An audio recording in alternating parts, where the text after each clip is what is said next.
Salam vatandaşlar, salam edi Türkmen milletim, yerleşlerim.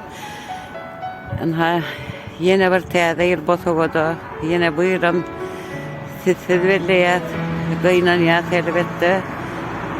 Yani janyňyz sag bolsun. Gelecek täze ýylyňyzam düşümli ýyllar bolsun, toýlar getirsin. Bol rızkar bereketi bilen gelsin, sağlıklı yıl olsun.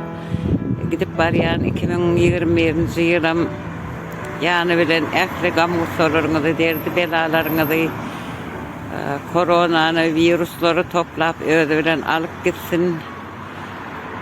Täze ýyly sagamanja gowy geçiriň, gowy dileklerde bolun.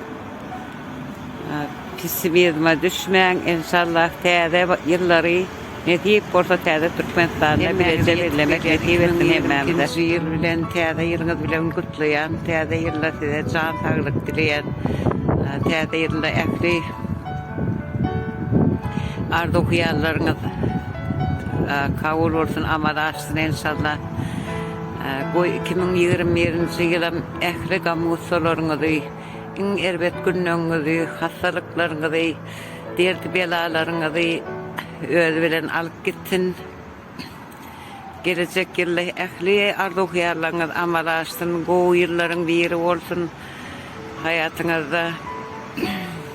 Gelecek ýyllarky ähli bayramçylyklary netip bolsa täze Türkmenistan bilen birlikde gutlamak netip etsin. Sag bolun, gowy geçiriň bayramlary. Sag bolun.